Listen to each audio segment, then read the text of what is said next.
আসসালামু আলাইকুম, সবাইকে স্বাগত জানাচ্ছি আলোচনা শুনবার জন্য। তারেক রহমান শেষ পর্যন্ত বাংলাদেশে আসতে পারবেন কি, এই নিয়ে নতুন করে বাংলাদেশের মানুষের মাঝে সংশয় দেখা দিয়েছে।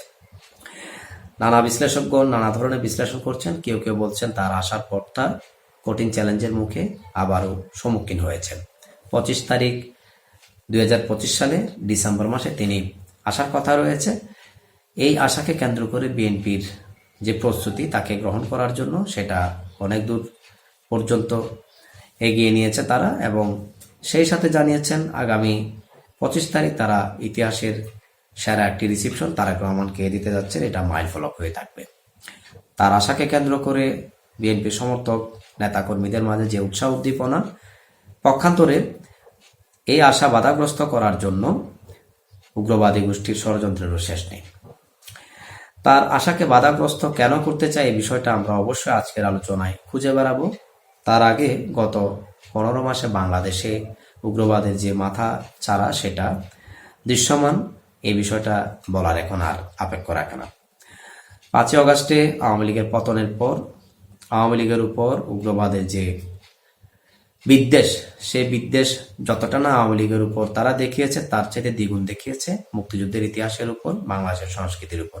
আওয়ামী লীগ বিএনপি দুটি পুরনো দল এবং বাংলাদেশে তারা লং টাইম শাসন করেছে উভয়ে, এবং বাংলাদেশের মানুষের কাছে তারা যতটা আলোচনা সমালোচনায় পরিচিত বা সুপরিচিত, সে পর্যায়ে অন্যান্য দলগুলো তাদের তুলনায় অনেক পিছিয়ে। সামনে নির্বাচন, সে নির্বাচনে বাংলাদেশের একটি বৃহৎ দল তারা অংশ নিতে পারবে না, অর্থাৎ আওয়ামী লীগ বর্তমানে বাংলাদেশে তার রাজনৈতিক কার্যক্রম স্থগিতাদেশ পাওয়ায় তারা রাজনীতিতে যেমন তাদের কার্যক্রম চালাতে পারছেন না, তেমনি ভোটের অংশগ্রহণটাও এখনো পর্যন্ত অনিশ্চিত। সরকারের পক্ষ থেকেও সেটা জানিয়েছেন। তাহলে আগামী যে নির্বাচন, সেই নির্বাচনে বিএনপি এবং বিএনপির সাথে পুরনো যে সমস্ত দল রয়েছে সেই দলগুলো, এবং সেই সাথে 5 আগস্টের পর নতুন যে শক্তিগুলোর উত্থান হয়েছে তারাও নিবন্ধন নিয়েছে নির্বাচনে অংশগ্রহণ করার জন্য। এই নির্বাচনে বিএনপিকে মারিয়ে অনেকে ক্ষমতার স্বাদ দেখছেন। কেউ কেউ বলছেন এখন বাংলাদেশের মানুষ মার্কা দেখে ভোট দিবে না, ব্যক্তি দেখে ভোট দিবে, সেটা প্রতিফলন নির্বাচনের মধ্য দিয়ে বাংলাদেশের মানুষ দেখাবে।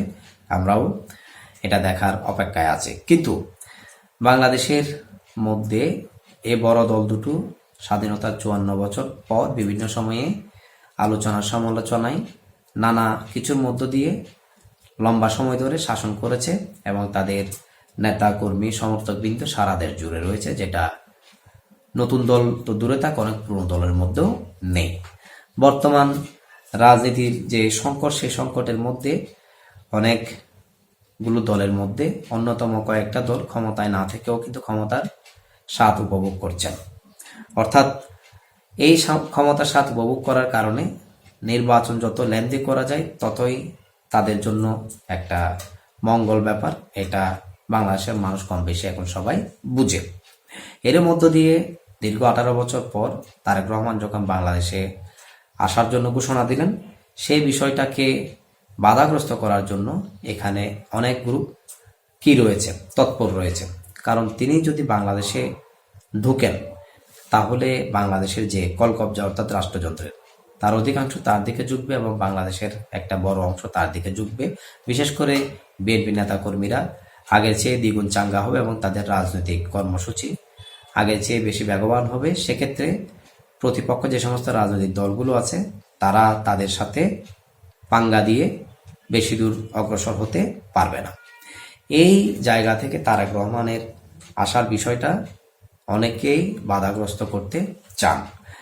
তিনি ইতিপূর্বে বাংলাদেশে আসার ঘোষণা দিয়েছেন, নানা কারণে তিনি আসতে পারেননি, এবং তার মাকেও তিনি দেখতে আসার বিষয়ে যে আসার কথা ছিল সেটাতেও তিনি আসতে পারেননি। এটার ব্যাখ্যাও তিনি তার সামাজিক যোগাযোগের মাধ্যমে দিয়েছেন। এখন এরপর সর্বশেষ পরিস্থিতি 25শে ডিসেম্বর তিনি বাংলাদেশে আসার ঘোষণা দিয়েছেন, এবং বিএনপি তাকে রিসিভ করার জন্য প্রস্তুতি নিয়েছে।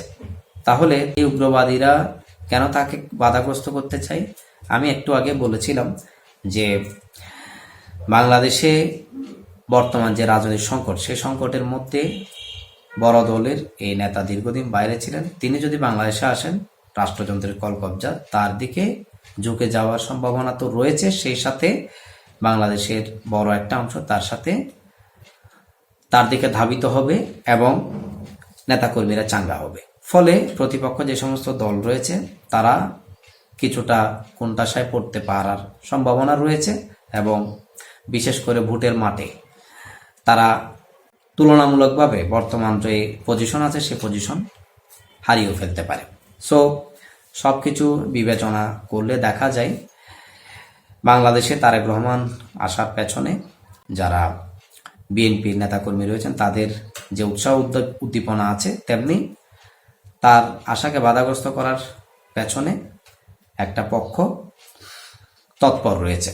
সে তৎপর হওয়ার কারণগুলো যেমন এই রাজনৈতিক কারণগুলো, তেমনি রাষ্ট্রের যে ব্যাপারটা আমরা 15 মাস ধরে দেখছি, স্বাধীনতার বিষয়, বাংলাদেশের সংস্কৃতির বিষয়ের উপর যে থাবা, সেটা বিএনপির তারেক রহমান আসলে হয়তো তারা এই কাজগুলো অনেকটা চাপের মুখে পড়তে পারে বা করার জায়গাগুলো দুর্বল হয়ে যেতে পারে।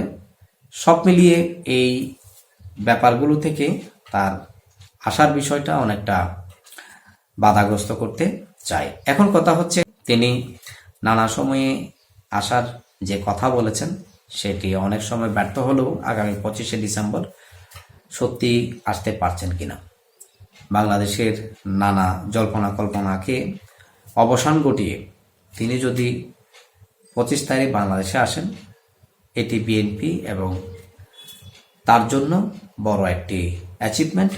এবং সেই সাথে যদি কোনো কারণে সেদিন আসতে ব্যর্থ হন, তাহলে বিএনপির জন্য একটা ধাক্কা, এটা বলার অপেক্ষা রাখে না। ভালো থাকবেন, সুস্থ থাকবেন, সবার জন্য ভালোবাসা। আসসালামু আলাইকুম।